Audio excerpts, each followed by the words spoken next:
Doctor ಭೇಟಿ ತಪ್ಪಿ ನಿನ್ನ ಫ್ರೆಂಡ್ ವೈಷ್ಣವಿ ಮದುವೆ ಹೋಗಾಗ ಆಯ್ತು ನೋಡು. ಬಿಡಿಯಪ್ಪ, ಅಮ್ಮಂಗೂ ಹೊರಗಡೆ ಸುತ್ತಂಗಾಗತ್ತೆ. ಸರಿ ಸರಿ. ಆದ್ರೆ ಈಗಲೇ ಹೇಳ್ಬಿಡ್ತಿದ್ದೀನಿ, ಅಲ್ಲಿ ದೇವಸ್ಥಾನದಲ್ಲಿ ಏನಾದ್ರು ಮದುವೆ ಇಟ್ಕೊಂಡಿದ್ರೆ ವಾಪಸ್ ಕರ್ಕೊಂಡ್ಬಂದ್ಬಿಡ್ತೀನಿ. ನನ್ನ ಮಗನಿಗೆ ನಾನೇ ಕೈ ಎತ್ತಲ್ಲ, ನೀನ್ ಯಾವನು ಅಂತ ಕತ್ರಸ್ ಹಾಕ್ತೀನಿ, ಗೊತ್ತಲ್ಲ ನಾನು ಎಂಥವನು ಅಂತ. ನಿನ್ನ ಮಗನ ಮೊದಲು ಬುದ್ಧಿ ಹೇಳಯ್ಯ. ಮನೆ ಮುಂದೆ ಬಂದು ಪ್ರೀತಿ ಪ್ರೇಮ ಅಂತ ಕೂಗಾಡ್ತಾನೆ, ಯಾವನೇ ಸುಮ್ಮನಿರ್ತಾನೆ? ನಾನು ಸುಮ್ಮನೆ ಇರ್ತೀನಾ? ಕತ್ತರಿಸ್ತೀನಿ ನಿನ್ನ ಕೈನ. ಹೇ ಸುಚೇಂದ್ರ, ಈ ಸದಾಶಿವ ನಿನ್ನ ಮೇಲೆ ಕೈ ಮಾಡಿದ್ದಾನೆ. ಕತ್ತರಿಸೈ ಕತ್ತಿಯಿಂದ ಅವನ ಕೈನ. ಇಲ್ದೇ ಇದ್ರೆ ಸೋಲೊಪ್ಕೊಂಡು ಇದರಲ್ಲಿರೋ ಬಳೆ ತೊಟ್ಕೋ. ಕತ್ತರಿಸೋ ಕೈನ ನಾನು ಕಣ್ಣು ತುಂಬ್ಕೋಬೇಕು.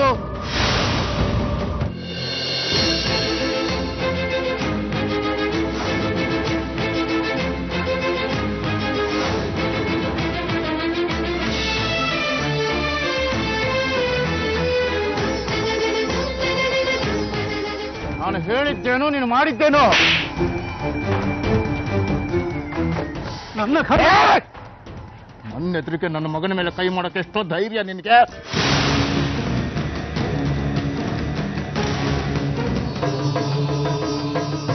ಇಷ್ಟೆಲ್ಲ ರಾದಂತ ಆದ್ಮೇಲೆ ಮೈಸೂರ್ಗೆ ಹೋಗೋದು ಮುದ್ದು ಬಿತ್ತು. ಛೇ, ಎಷ್ಟು ಕಷ್ಟಪಟ್ಟು ಮೈಸೂರ್ಗೆ ಹೊರಡ್ತಿದ್ದೆ. ಯಾಕಮ್ಮ ಹೀಗಾಯ್ತು? ನಾನಿರೋ ಪರಿಸ್ಥಿತಿಗೆ, ನಮ್ಮಪ್ಪನ ಮನಸ್ಥಿತಿಗೆ ನಾನು ಪ್ರೀತಿ ಪ್ರೇಮದ ಹಿಂದೆ ಬಿದ್ದರೆ ಅನಾಹುತಗಳಾಗತ್ತೆ. ನೀನೆಲ್ ಬಿದ್ದೆ? ಅದೇ ನಿನ್ನ ಹುಡ್ಕೊಂಡ್ ಬಂದಿದೆ. ಆದ್ರೆ ನನಗ್ ಬೇಕಿಲ್ಲ.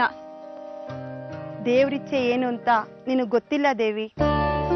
ನನ್ ತಪ್ಪು ತಿಳ್ಕೊಬೇಡ. ಬಳೆ, ಕುಂಕುಮ, ಹೂ ಇವುಗಳನ್ನ ಎಸಿಬಾರ್ದು.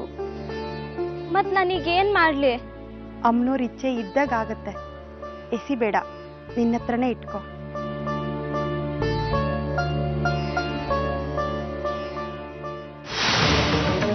ನನ್ನ ಮೇಲೆ ಭಕ್ತಿ ಕಡಿಮೆಯಾಗಿ ವಯೋಸಹಜ ಪ್ರೇಮ ಪಾಶದಲ್ಲಿ ಸಿಲುಕಬಹುದು. ಯಾವ ಪಾಶಕ್ಕೂ ಸಿಲ್ಕಲ್ಲ ನಾನು.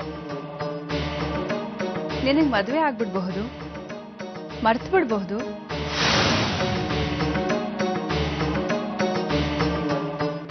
ಇಲ್ಲ, ನಾನು ಯಾವ ಪಾಶಕ್ಕೂ ಬೀಳಲ್ಲ.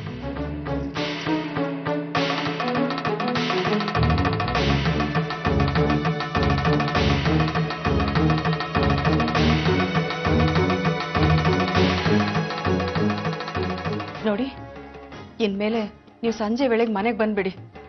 ರಾತ್ರಿ ಹೊತ್ತು ಅಂಗಡಿಯಿಂದ ಕಾಲ್ದಾರಿನಲ್ಲಿ ಒಬ್ಬರೇ ನಡ್ಕೊಂಡು ಬರೋದು ಬೇಡ. ಪ್ರಾಮಾಣಿಕರನ್ನ ದೇವರು ಕೂಡ ಅಲ್ಲಾಡ್ಸಕ್ಕಾಗಲ್ಲ ಅಂತ ಕೋರ್ಟ್ನಲ್ಲಿ ಸಾಬೀತು ಮಾಡಿದ್ದೀನಿ ಪಾರ್ವತಿ. ನನ್ಗೇನು ಆಗಲ್ಲ, ಧೈರ್ಯವಾಗಿರು.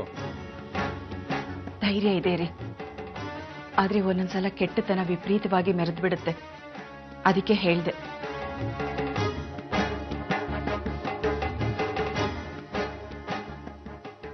ಈ ಸ್ಥಿತಿಲಿ ಅಪ್ಪನ್ ಹೇಗಮ್ಮ ಒಪ್ಸೋದು 9 ಕ್ಷೇತ್ರ ದರ್ಶನಕ್ಕೆ?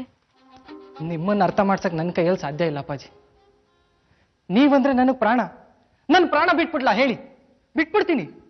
ಎಷ್ಟೇ ಆದ್ರೂ ಮಾನಸಿಕವಾಗಿ ನಾನು ನೀವು ದೂರ ಆಗ್ಬಿಟ್ಟಿದೀವಲ್ಲ.